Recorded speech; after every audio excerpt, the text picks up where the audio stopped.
नमस्कार दोस्तों, स्वागत है आपका एलईडी क्लासेस में। मैं ऋषभ कुमार आज आप लोगों को परसेंटेज का 5वां वीडियो पढ़ाने जा रहा हूं। और इस वीडियो में दोस्तों हम लोग कुछ ऐसे सवाल को आज सॉल्व करेंगे जो कि बहुत सारे कम्पिटिटिव एग्जामिनेशन में बार बार पूछे गए हैं, कई बार पूछे गए हैं। तो इस सवाल को पहले सॉल्व करने से पहले कुछ बेसिक बातों को आपको समझना है।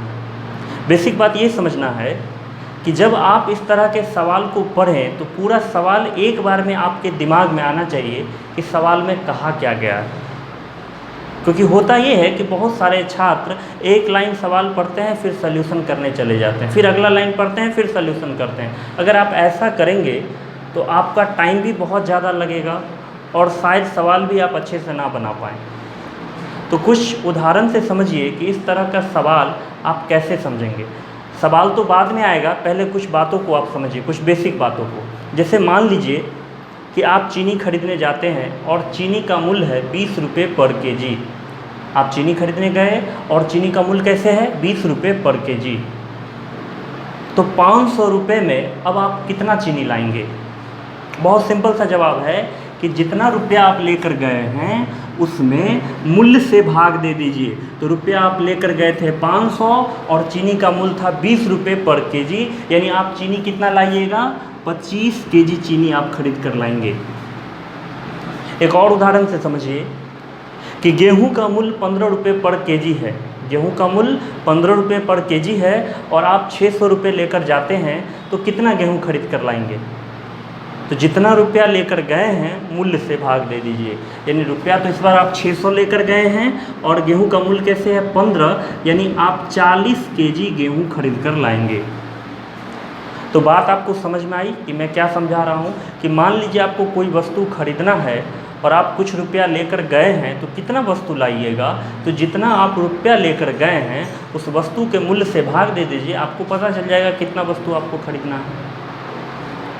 अब ऐसे सवाल में क्या होगा, थोड़ा सा और समझिए कि अगर मान लीजिए यहाँ पे चीनी था, अगर चीनी का दाम कम हो जाता है और हम लोग प्रतिशत पढ़ रहे हैं तो बिल्कुल प्रतिशत में दाम कम होगा, 10% कम होगा, 20% कम होगा। क्या कम होगा? चीनी का मूल्य। तो अगर मान लीजिए चीनी का मूल्य अगर कम हो जाता है और आप 500 रुपया लेकर ही जाएंगे, तो अब जब चीनी लाएंगे तो यहाँ पर तो नया वाला मूल्य आएगा।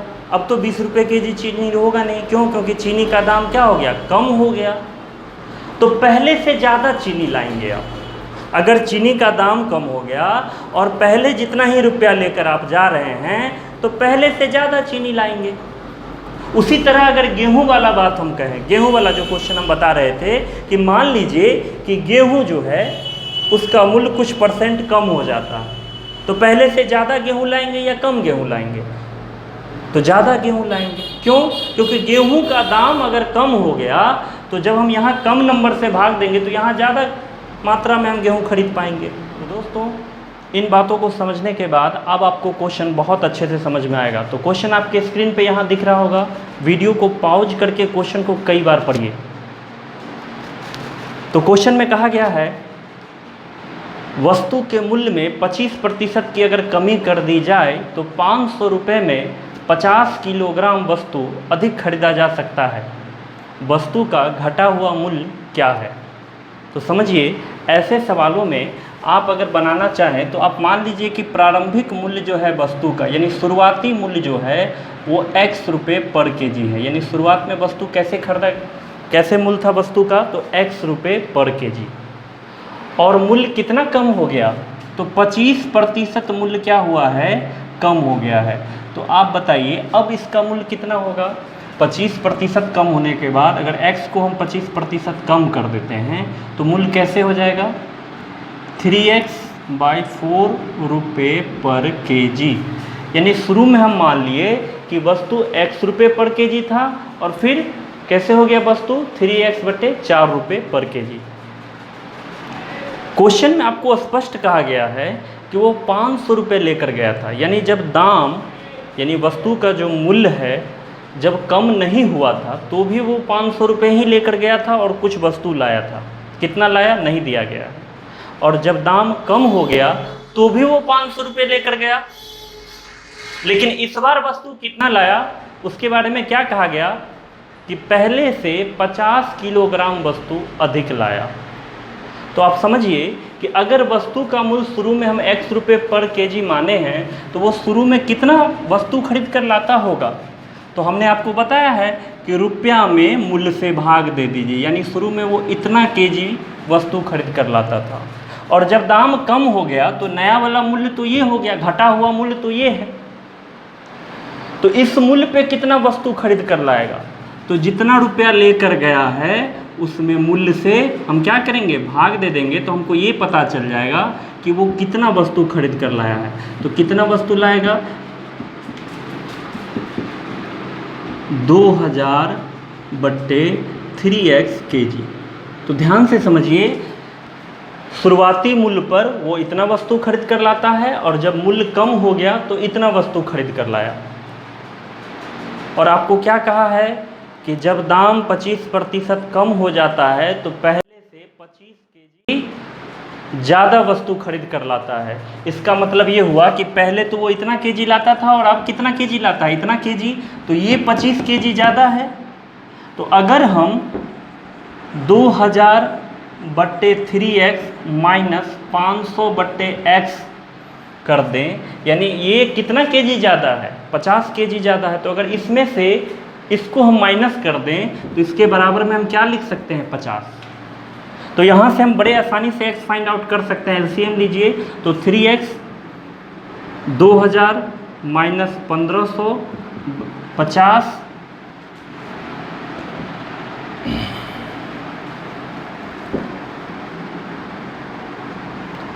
150 x बराबर कितना, 500। तो x बराबर कितना, 500 बट्टे 150, 10 बट्टे 3 रुपये पर केजी। ये जो x हमारा दोस्तों निकला है, ये x हमारा क्या है, ये x हमारा प्रारंभिक मूल्य है, शुरुआती मूल्य है। हमसे शुरुआती मूल्य तो नहीं पूछा, हमसे घटा हुआ मूल्य पूछा है। तो घटा हुआ मूल्य कितना है, घटा हुआ मूल्य है 3x बट्टे 4 रुपये पर केजी। तो अगर हम घटा हुआ मूल्य निकालना चाहते हैं, घटा हुआ मूल्य निकालना चाहते हैं, तो ये जो घटा हुआ मूल्य हम माने थे 3x बट्टा 4, इसमें x का वैल्यू डाल दीजिए। तो कितना होगा, 3 इंटू x का वैल्यू क्या है, 10 बट्टे 3। तो 10 बट्टे 3 और बट्टे में कितना है 4, यानी 5 बट्टे 2, यानी 2.5 रुपये पर केजी। यानी घटा हुआ मूल्य कितना निकला, 2.5 रुपये पर केजी। तो उम्मीद है आपको समझ में आया होगा। तो एक और इसी तरह का सवाल हम बनाते हैं ताकि आपको और अच्छे से समझ में आ जाए। तो अगला सवाल आपके स्क्रीन पे यहाँ दिख रहा होगा। सवाल में कहा गया है कि चावल के मूल्य में 20% कमी होने के बाद एक व्यक्ति 100 रुपये में 2 किलोग्राम चावल अधिक खरीद सकता है। चावल का घटा हुआ मूल्य क्या है। यानी वो 100 रुपये लेकर जाता था और चावल खरीद कर कुछ लाता होगा, फिर दाम 20% चावल का क्या हुआ, कम हो गया, फिर वो 100 रुपये लेकर गया और इस बार पहले से 2 किलोग्राम चावल अधिक लाया।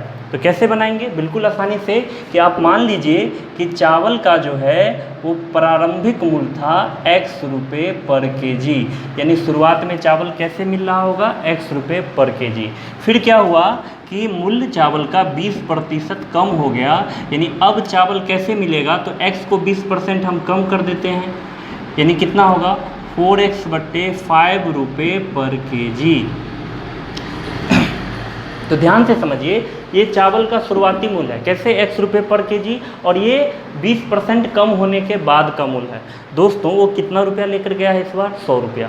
तो 100 रुपये में वो इस मूल्य पर पहले कितना चावल लाता होगा, तो रुपया में हम लोग क्या करते हैं, मूल्य से भाग दे देते हैं, यानी पहले वो इतना केजी चावल लाता होगा। कब, जब दाम कम नहीं हुआ था तो वो इतना केजी चावल लाता था। और फिर क्या हुआ कि जब दाम कम हो गया, कितना 20%, तो कितना चावल लाएगा, तो रुपया में हम लोग इस बार नए वाले मूल्य से भाग दे देंगे, यानी जो घटा हुआ मूल्य है। तो इसको फाइंड आउट करेंगे तो कितना निकलेगा, यानी 125 बट्टा x केजी। यानी पहले इतना केजी चावल लाता था और मूल्य कम होने के बाद इतना केजी चावल लाता है। सवाल में क्या कहा कि 100 रुपये में वो पहले से 2 केजी अधिक खरीद कर लाता है, यानी ये 2 केजी क्या है, अधिक है। किससे अधिक है, तो जितना पहले लाता था चावल उससे। तो इसका मतलब ये हुआ कि अभी जो वो चावल ला रहा है इतना केजी, इसमें से पहले जितना चावल लाता था अगर हम उसको माइनस कर दें तो 2 केजी होगा। यहाँ से हम अगर x निकालें तो x हमारा क्या है, प्रारंभिक मूल्य, जो निकल जाएगा। तो x कैसे होगा, x का एलसीएम ले लीजिए, 125 में से 100 गया 25, 2, तो x बराबर क्या होगा 25/2। दोस्तों यहाँ हमको x नहीं, x तो हम निकाले लेकिन प्रारंभिक मूल्य निकला, और हमको क्या पूछा है, घटा हुआ मूल्य। तो घटा हुआ मूल्य तो कितना है, घटा हुआ मूल्य कितना है, घटा हुआ मूल्य हम क्या माने थे, 4x/5, 4x/5 रुपये पर केजी। यहाँ अगर हम x का वैल्यू डाल दें तो x हमारा कितना है 25/2, तो 4x, 4 गुने x का वैल्यू, अब बट्टे में 5, यानी 10 रुपये पर केजी। यानी चावल का मूल्य जब कम हो गया 20% तो चावल का मूल्य कितना हो गया, 10 रुपये पर केजी। दोस्तों भले ही ये थोड़ा लॉन्ग प्रोसेस आपको दिख रहा होगा, लेकिन अगर आप थोड़ा सा प्रैक्टिस कर ले 2, 4, 5 क्वेश्चन बना के, तो आपको क्या करना होगा, यहाँ पे प्रारंभिक मूल्य घटा हुआ मूल्य मानने की ज़रूरत नहीं है। आप डायरेक्ट यहाँ से भी बना सकते हैं कि इक्वेशन के रूप में यहाँ से डायरेक्ट बना सकते हैं, और फिर काफ़ी जल्दी बन सकता है। इतना तो हम ऊपर जो लिखे हैं वो तो आपको समझाने के लिए लिखे हैं, अगर आप थोड़ा प्रैक्टिस कर ले तो आप डायरेक्ट यहाँ से बना सकते हैं। तो ये थोड़ा लंबा लग रहा है देखने में, क्योंकि आपको सिखाना है हमको, इसलिए हर बात छोटी छोटी जानकारी लिखनी पड़ती है। अगर आप थोड़ा प्रैक्टिस कर लें तो बहुत जल्दी बनेगा। दोस्तों अब अगला सवाल जो हम लोग बनाएंगे वो सवाल भी इतना ही इम्पोर्टेंट है, क्योंकि वो भी बहुत सारे एग्जामिनेशन में लगातार पूछा जा रहा है। तो चलिए अगले सवाल पे हम लोग चलते हैं।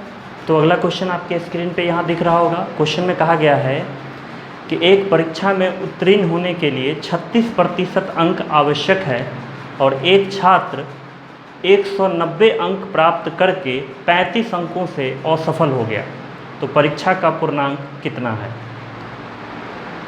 तो ध्यान से देखना चाहिए कि क्वेश्चन में 2 बातों को हमको समझना है, एक तो क्या कहा गया है, दूसरा क्या पूछा गया है। तो कहा यह गया है कि 2 बातों को आपको कहा गया इस क्वेश्चन में। एक तो ये कि परीक्षा में पास होने के लिए 36% अंक चाहिए, दूसरा कि एक छात्र जो है वो 190 नंबर लाया है और 35 अंकों से असफल हो गया है। ये 2 जानकारी दिया गया, और पूछा क्या गया कि परीक्षा का पूर्णांक कितना है, यानी परीक्षा कुल कितने अंकों का था।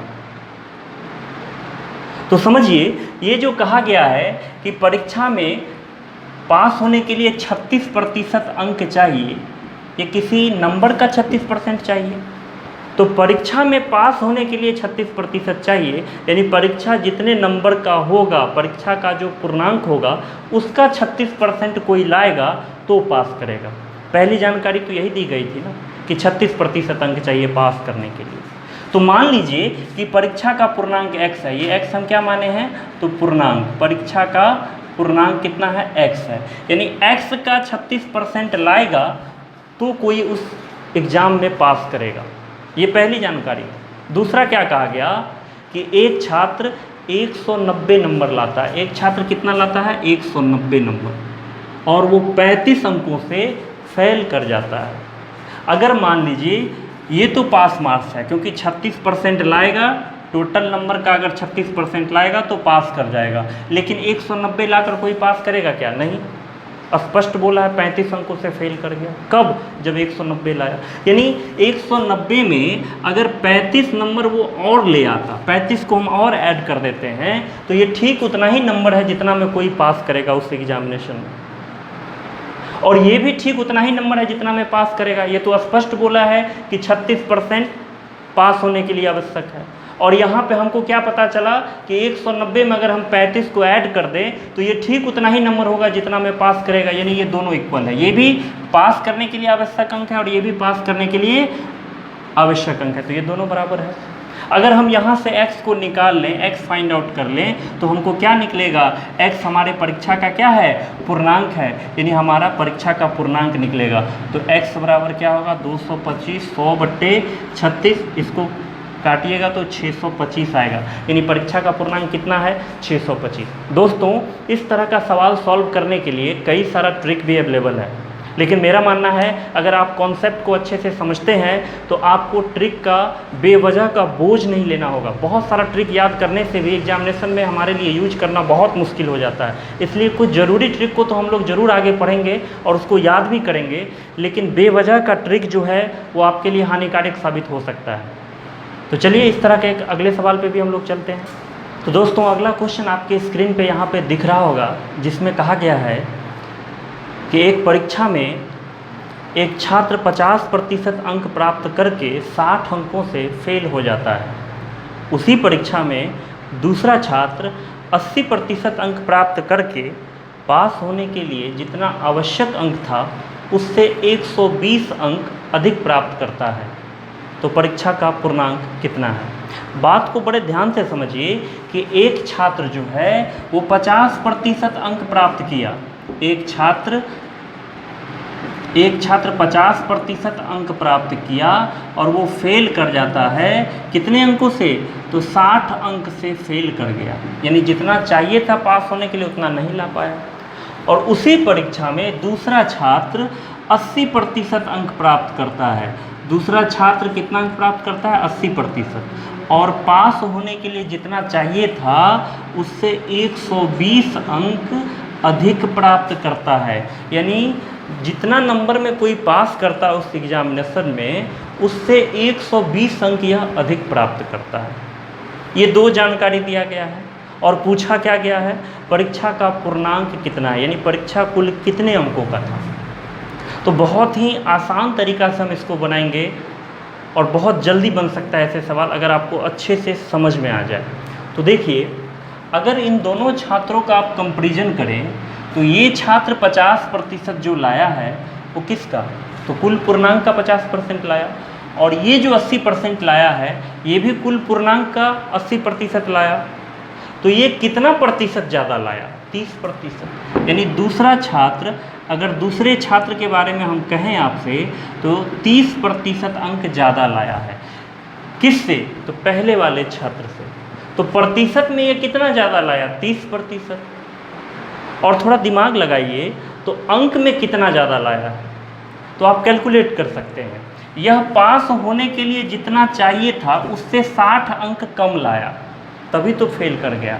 तो पास होने के लिए कितना चाहिए ये तो आपको नहीं पता है, लेकिन जितना भी यहाँ अंक होगा पास होने के लिए उससे यह 60 अंक कम लाया, और यह छात्र पास होने के लिए जितना चाहिए था उससे 120 अंक ज़्यादा लाया।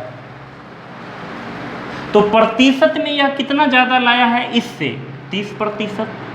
और अगर अंक में हम बात करें तो यह कितना ज़्यादा लाया, तो आप खुद देखिए, यह 60 लाता तो पास करता, और ये इससे भी ज़्यादा 120 लाया, यानी कि 180 अंक दूसरा छात्र जो है पहले छात्र से अधिक लाया है। प्रतिशत में कितना अधिक लाया है, 30%, और अंक में कितना लाया, 180। तो ये दोनों तो बराबर होगा। बस आपको ध्यान रखना है कि यह जो 30% अंक ज़्यादा लाया है ये किसी नंबर का 30% होगा। तो दोस्तों, किसका 30% ज़्यादा लाया, कुल पूर्णांक का। तो कुल पूर्णांक अगर हम मान लें यहाँ x है, या क्या हम मानते हैं, परीक्षा का कुल पूर्णांक, यानी कुल अंक परीक्षा का x है, तो उसका 30% बराबर ये होगा। और अगर हम यहाँ से x का वैल्यू निकालें तो क्या निकलेगा,